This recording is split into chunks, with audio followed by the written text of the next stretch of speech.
मुझे अल्लाह पे यकीन है, मुझे अल्लाह पे यकीन है कि जिसने भी अरशद का खून ना हक किया है, इंशाअल्लाह अल्लाह उसको इबरत का निशान बनाएगा। जिसने भी अरशद के ऊपर अल्लाह की ज़मीन तंग करने की कोशिश की, उसको मुंह छिपाने की इस ज़मीन पे जगह नहीं। जो बेसिक चीज़ें थी कि पाकिस्तान के अंदर आप ये कंप्लेंट्स ढूंढे, FIRs कैसे हुए थे, अभी तक तो उन्होंने बेसिक चीज़ें भी नहीं की। जस्टिस इजाज़ुल रहमान साहब ने भी सवाल किया कि 3 मरहले हैं। एक तो आपका पाकिस्तान के अंदर अरशद शरीफ शहीद को थ्रेट्स कहाँ से थे, उनको पाकिस्तान क्यों छोड़ना पड़ा। अभी तक वो बेसिक्स जो है वो JT के सामने आपको उसकी जवाबात नहीं है। हालांकि पूरे पाकिस्तान को पता है कि किस तरह अरशद भाई को थ्रेटन किया गया, उनको किस तरह धमकियाँ मिली, उनकी ज़िंदगी को किस तरह ख़तरा था, यहाँ पे उनके ऊपर जाली FIR किसके कहने पे दर्ज हुए, ये तमाम चीज़ें पता है। तहकीकात मुकम्मल हो चुकी है, उस पर क्या डेवलपमेंट हुई है? देखिए अभी तक तो कुछ नहीं है, यही सवाल ऑनरेबल जजेस ने किए हैं, लेकिन इनकी तरफ से कोई जवाब नहीं आया।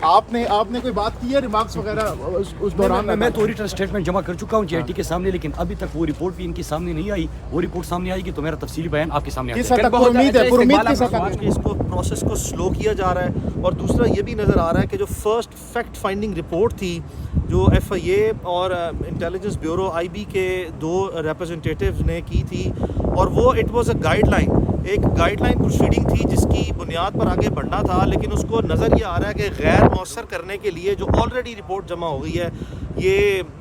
इस तरीके से ना इस प्रोसीडिंग को आगे बढ़ाया जा रहा है। This at the moment is a test, credibility test of every single institution in Pakistan. एक पाकिस्तानी मुअज़्ज़िज़ शहरी जो है उसको शहीद किया गया है। ये चाहते हैं कि इसका कभी कोई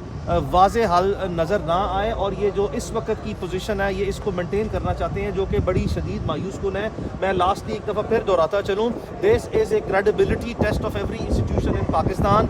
to reach to a fair and logical end of this proceeding के वाज़े तौर पर ये सच सामने आना चाहिए है कि किसने शहीद अरशद शरीफ को कत्ल करने की प्लानिंग की, किसने जो है वो उसकी एग्जीक्यूशन की, जिसका जो रोल है वो सामने आना चाहिए। लेकिन अब तक आई रिपीट के तमाम पाकिस्तान के इदारे जो हैं वो अपने ही शहरी को इंसाफ देने के लिए गैर मौसर नज़र आते हैं और फेल मामले में सुप्रीम कोर्ट के आज खुद नोटिस की समाअत थी, जिसमें स्पेशल जॉइंट इन्वेस्टिगेशन टीम की रिपोर्ट जो है वो भी ज़ेरे बहस आई। डिप्टी अटॉर्नी जनरल साहब जो पेश हुए और सुप्रीम कोर्ट की जानिब से काफ़ी दफ़ा बरहमी का इजहार किया गया इस बात पर कि जिस अंदाज में इस इन्वेस्टिगेशन को आगे बढ़ाया जा रहा है, जितना ज़्यादा टाइम इसमें किल किया जा रहा है,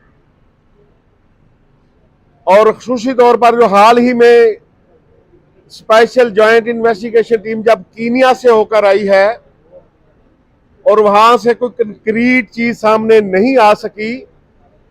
इस पर ऑनरेबल सुप्रीम कोर्ट की जानिब से भी मुतअद्दिद सवालात उठाए गए, और यह हदायत की गई है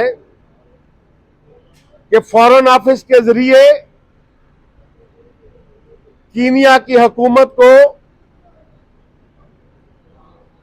पूरी तरह इस बात पर एंगेज किया जाए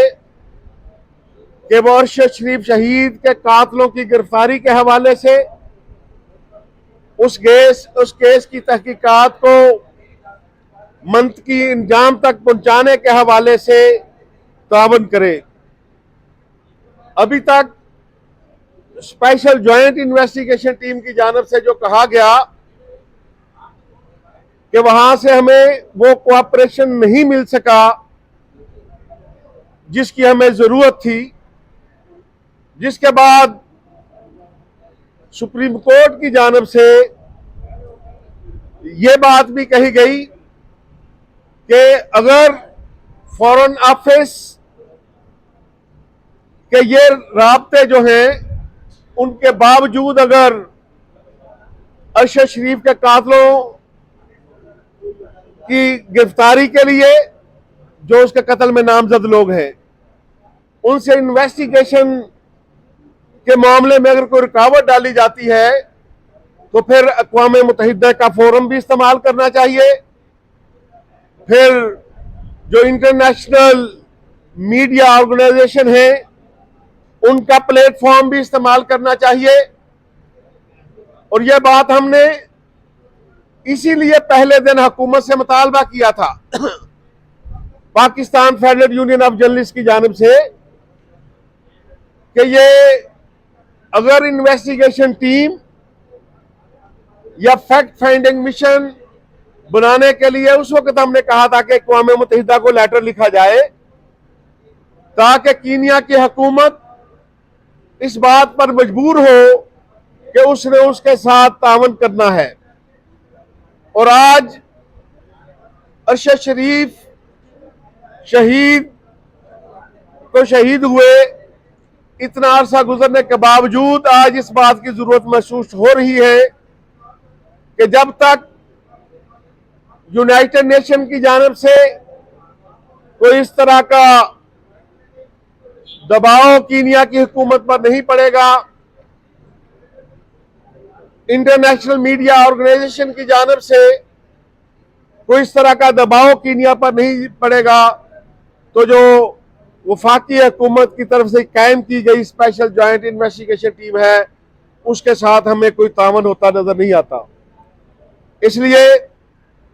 पहले भी हमने वजीर आजम पाकिस्तान को लेटर लिखा था, ऑनरेबल सुप्रीम कोर्ट को लेटर लिखा था कि जो भी इन्वेस्टिगेशन टीम बन रही है उसमें आप जर्नलिस्ट बॉडी को, ह्यूमन राइट एक्टिविस्ट को, सिविल सोसाइटी को भी उसमें शामिल करें ताकि जो भी रिपोर्ट मंजर आम पर आए उस पर जर्नलिस्ट कम्युनिटी का और